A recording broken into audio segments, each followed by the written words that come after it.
ಎಲ್ಲರಿಗೂ ನಮಸ್ಕಾರ. ಇವತ್ತಿನ ವಿಡಿಯೋದಲ್ಲಿ ಒಂದು ಒಳ್ಳೆ ಸ್ನ್ಯಾಕ್ ರೆಸಿಪಿಯನ್ನು ತೋರಿಸ್ಕೊಡ್ತಾ ಇದ್ದೀನಿ. ಅತಿ ಕಡಿಮೆ ಖರ್ಚಲ್ಲಿ ಕ್ರಿಸ್ಪಿಯಾಗಿರೋಂತಹ ಮಿಕ್ಸ್ಚರ್ನ ಸುಲಭವಾಗಿ ಯಾವ ರೀತಿ ಮಾಡೋದು ಅಂತ ನೋಡೋಣ. ಅದಕ್ಕೂ ಮುಂಚೆ ಯಾರೆಲ್ಲ ನನ್ನ ಚಾನಲ್ನ ಸಬ್ಸ್ಕ್ರೈಬ್ ಮಾಡಿಲ್ವೋ ಸಬ್ಸ್ಕ್ರೈಬ್ ಮಾಡ್ಕೊಳ್ಳೋದನ್ನು ಮರಿಬೇಡಿ. ಈ ಮಿಕ್ಸ್ಚರ್ಗೆ ಒಂದು ಮಸಾಲೆ ರೆಡಿ ಮಾಡ್ಕೊಳ್ಳೋಕ್ಕಿದೆ. ಮೊದಲಿಗೆ ಒಂದು ಬೌಲ್ಗೆ 1.5 ಸ್ಪೂನಷ್ಟು ಅಚ್ಕಾರದ ಪುಡಿ, ಅರ್ಧ ಸ್ಪೂನಷ್ಟು ಉಪ್ಪು, ಹಾಗೆ 1/4 ಸ್ಪೂನಷ್ಟು ಅರಿಶಿನ, ಒಂದು ಅರ್ಧ ಸ್ಪೂನು ಜೀರಿಗೆ ಪುಡಿ, ಹಾಗೆ 1/4 ಚಮಚ ಚಾಟ್ ಮಸಾಲ ಪುಡಿ ಹಾಕ್ಕೊಂಡು ಇದನ್ನು ಚೆನ್ನಾಗಿ ಒಂದ್ಸರಿ ಮಿಕ್ಸ್ ಮಾಡಿ ಇಟ್ಕೋಬೇಕು. ಇನ್ನೊಂದು ಕಡೆ ಸ್ಟವ್ ಮೇಲೆ ಎಣ್ಣೆನ ಬಿಸಿ ಮಾಡೋಕ್ಕಿಟ್ಟಿದ್ದೆ. ಈ ಥರ ಒಂದು ಸ್ಟ್ರೈನರ್ ತಗೊಂಡು ಒಂದು ಸ್ವಲ್ಪ ಒಣಕೊಬ್ಬರಿ ತಗೊಂಡು ಈ ರೀತಿ ಫ್ರೈ ಮಾಡ್ಕೋಬೇಕು. ಎಲ್ಲ ಪದಾರ್ಥಗಳನ್ನ ಈ ರೀತಿ ಸ್ಟ್ರೈನರಲ್ಲಿ ಫ್ರೈ ಮಾಡ್ಕೊಳ್ಳೋದ್ರಿಂದ ಈಸಿಯಾಗಿ ಫ್ರೈ ಮಾಡ್ಕೋಬೋದು, ಹಾಗೇ ಸೀದೋಗೋದು ಸಹ ಇಲ್ಲ. ಈಗ ಇದಕ್ಕೆ ಒಂದು 50 ಗ್ರಾಮಷ್ಟು ಕಡಲೆಬೀಜ ಹಾಕ್ಕೊಂಡು ಅದನ್ನು ಸಹ ಚೆನ್ನಾಗಿ ಫ್ರೈ ಮಾಡ್ಕೊತಾ ಇದ್ದೀನಿ. ಇಲ್ಲಿ ಕಡಲೆಬೀಜ ಕಡಲೆಪಪ್ಪು ನಿಮ್ಮ ಇಷ್ಟಕ್ಕೆ ತಕ್ಕಂಗೆ ಹೆಚ್ಚು ಕಡಿಮೆ ಮಾಡ್ಕೋಬೋದು. ಈಗ ಒಂದು 50 ಗ್ರಾಮಷ್ಟು ಕಡಲೆಪಪ್ಪನ್ನ ಸಹ ಹಾಕ್ಕೊಂಡು ಚೆನ್ನಾಗಿ ಫ್ರೈ ಮಾಡ್ಕೊತಾ ಇದ್ದೀನಿ.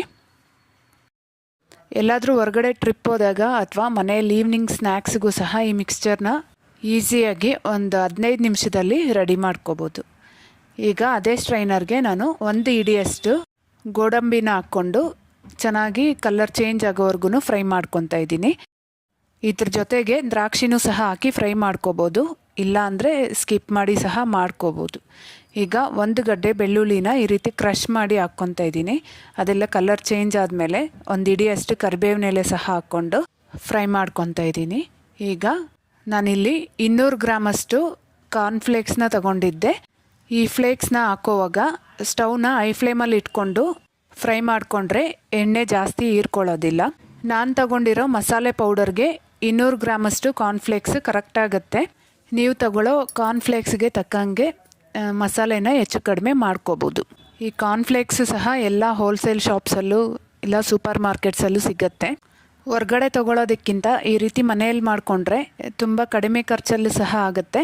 ಮಿಕ್ಸ್ಚರ್ ತುಂಬ ಫ್ರೆಶ್ ಆಗೂ ಸಹ ಇರುತ್ತೆ. ಇದನ್ನು ಮಾಡಿ 1 ವಾರದವರೆಗೂ ಏರ್ ಟೈಟ್ ಕಂಟೈನರಲ್ಲಿ ಹಾಕಿ ಇಟ್ಕೋಬೋದು. ಆದರೆ ಈ ಥರ ಸ್ನ್ಯಾಕ್ಸ್ ಮಾಡಿದಾಗ 1 ವಾರ ಎಲ್ಲ ಉಳಿಯಲ್ಲ. ನಮ್ಮ ಮನೆಯಲ್ಲಂತೂ ಮುಂಚೆನೇ ಖಾಲಿ ಆಗೋಗುತ್ತೆ.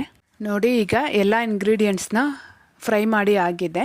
ಈಗ ಒಂದು ದೊಡ್ಡ ಬೌಲ್ ತಗೊಂಡು ನಾವು ರೆಡಿ ಮಾಡಿ ಇಟ್ಕೊಂಡಿರೋಂತಹ ಎಲ್ಲ ಕಡಲೆಬೀಜ ಕಡಲೆಪಪ್ಪು ಎಲ್ಲ ಹಾಕ್ಕೊಂಡು ಇದಕ್ಕೆ ಎಷ್ಟು ಮಸಾಲೆ ಬೇಕೋ ಅಷ್ಟನ್ನು ಹಾಕಿ ಒಂದ್ಸರಿ ಮಿಕ್ಸ್ ಮಾಡ್ಕೋಬೇಕು. ಕಾರ್ನ್ಫ್ಲೇಕ್ಸ್ ಹಾಕೋ ಮುಂಚೆನೇ ಈ ರೀತಿ ಮಸಾಲೆ ಹಾಕ್ಕೊಂಡ್ರೆ ಎಲ್ಲ ಇಂಗ್ರೀಡಿಯೆಂಟ್ಸ್ಗೂ ಮಸಾಲೆ ಚೆನ್ನಾಗಿ ಹಿಡಿಯುತ್ತೆ. ಈಗ ನೋಡಿ, ಈ ರೀತಿ ಮಿಕ್ಸ್ ಆದಮೇಲೆ ನಾವು ರೆಡಿ ಮಾಡಿ ಇಟ್ಕೊಂಡಿರೋಂತಹ ಕಾರ್ನ್ಫ್ಲೇಕ್ಸ್ನ ಸಹ ಹಾಕ್ಕೊಂಡು ಅದ್ರ ಮೇಲೆ ಇನ್ನೊಂದು ಸ್ಪೂನಷ್ಟು ಮಸಾಲೆನ ಹಾಕ್ಕೊಂಡು ಚೆನ್ನಾಗಿ ಮಿಕ್ಸ್ ಮಾಡಿಕೊಂಡ್ರೆ ಒಳ್ಳೆ ಟೇಸ್ಟಿಯಾಗಿರೋಂತಹ ಗರಿಗರಿಯಾದ ಬೇಕ್ರಿಯಲ್ಲಿ ಸಿಗೋ ಮಿಕ್ಸ್ಚರ್ಗಿಂತ ಟೇಸ್ಟಿಯಾಗಿ ಮನೆಯಲ್ಲೇ ಈಸಿಯಾಗಿ ಮಾಡ್ಕೋಬೋದು. ಟೇಸ್ಟ್ ಮಾತ್ರ ತುಂಬ ಅದ್ಭುತವಾಗಿತ್ತು. ನೀವು ಸಹ ಇದನ್ನು ಒಂದ್ಸರಿ ಟ್ರೈ ಮಾಡಿ ನೋಡಿ, ಹೇಗಾಯಿತು ಅಂತ ಕಮೆಂಟ್ ಮಾಡಿ ತಿಳಿಸೋದನ್ನು ಮರಿಬೇಡಿ.